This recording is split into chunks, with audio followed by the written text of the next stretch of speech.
Greetings, everyone. I'm Rajee Narinesingh, and I'm quite appalled at what has taken place here in America. The U.S. Supreme Court has overturned Roe v. Wade, Roe versus Wade, which was a woman's constitutional right to have an abortion. Now will be left up to the individual states in our country to decide their regulations and laws in regards to women having abortions. And a lot of the states are anti-abortion states. Now, I'm a transgender woman. If I was a cisgendered woman and could actually give birth to a baby, I probably wouldn't have chosen abortion for my life. And I say probably because can we really say what we would do in a situation until we're actually in it? We can speculate. We can say what we think we might do. But yeah, looking at my life and the person I am, I probably wouldn't have gone down the road of abortion. Now, I say that to say that I am pro-choice. I am in support of a woman's right to choose, especially in the cases of incest, rape, and, when the mother's health or the fetus/baby's health is, in jeopardy. So whatever happened to the separation of church and state? Because, you hear these extremely conservative, far-right politicians making these religious references, quoting the Bible sometime.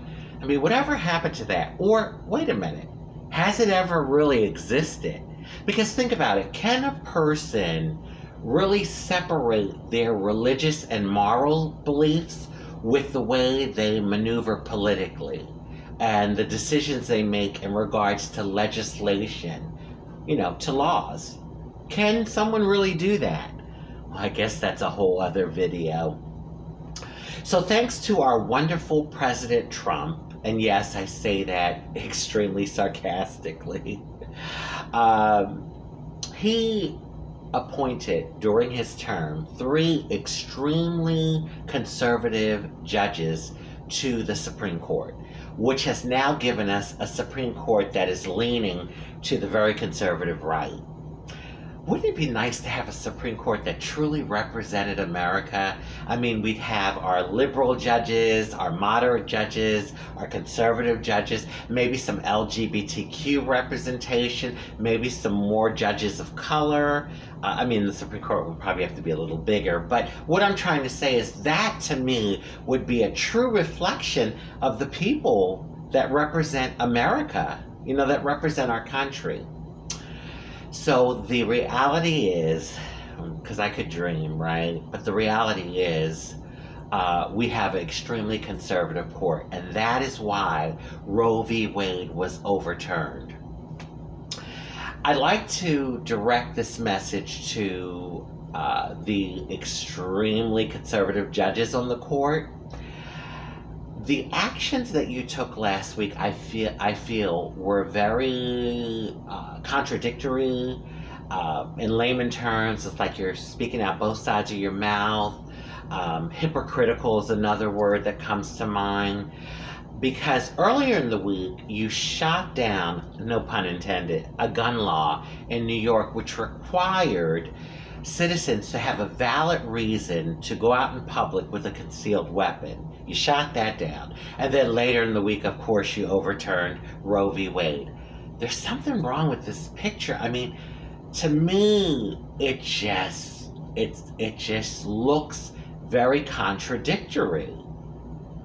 It looks very contradictory. And the reason why I say that is when you hear anti-abortionists speak, they talk about, the fetus being a life, a precious life that needs to be protected. And I get that. And that's probably why I wouldn't have had an abortion.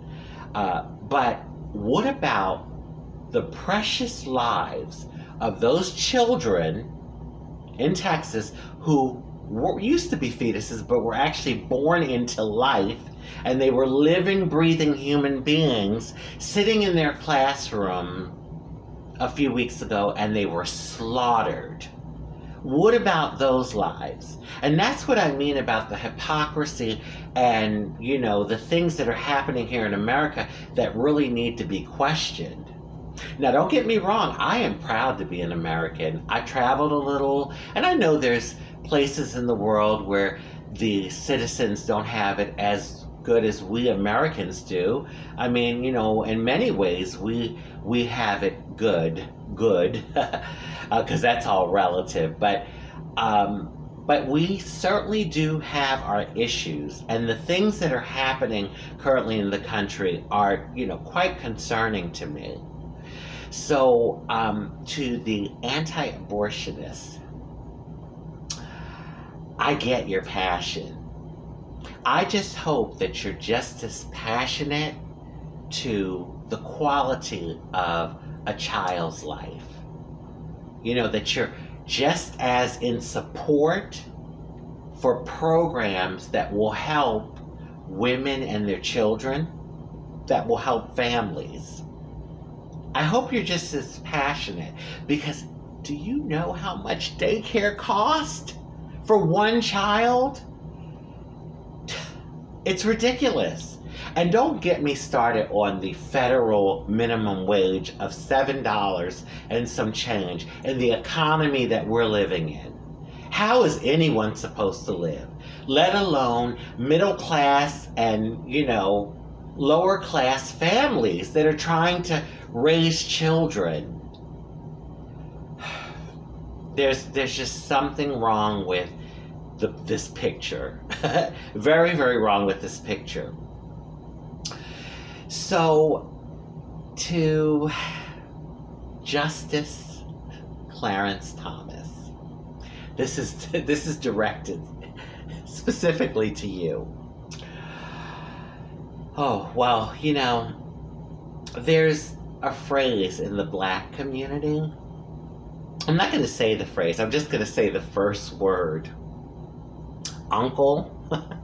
There's another phrase that's used, and I'm not going to say the whole phrase, I'll say the first word. House. Yeah, I hear that a lot in communities of color when people talk about you. Oh my goodness. Some of the things you do and say, I just can't understand it, especially based on the fact that you're a black man, a man of color. So anyway, you come out saying that you now want to possibly look into having gay marriage overturned, and Lord knows what else when it comes to the LGBTQ community.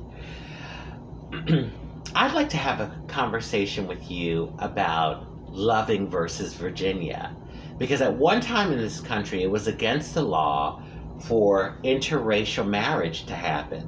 So, that includes a white person marrying a black person. Interracial marriage was against the law, and you could be arrested and put in jail, prison for it, okay?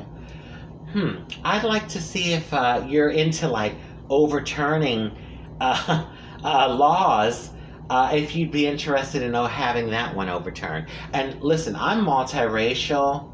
I'm just trying to make a point here. Oh my goodness. I wonder how you and your wife Jenny would feel being arrested and going to jail just because of, being married. Oh, and don't let me, you know what, I don't know, that might already happen with Jenny, your wife, because of the whole January 6th insurrection. That's also another video. But my point is that if you have the right to love your wife as a black man, to love your wife who is a white woman, why do we LGBTQ people not have the right to love who we want to love?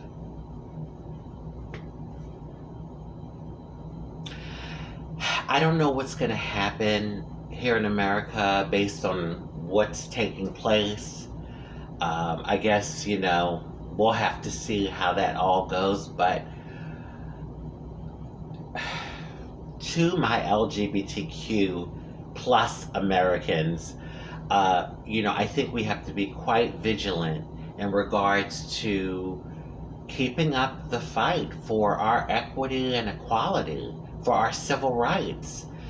Because, this Roe v. Wade was law for 50 years and now has been overturned. So just because something is a law doesn't mean that it can't be reversed and overturned. And I think this is something we really need to keep our eyes on. So on that note, I am Rajee Narinesingh, and come on, say it with me.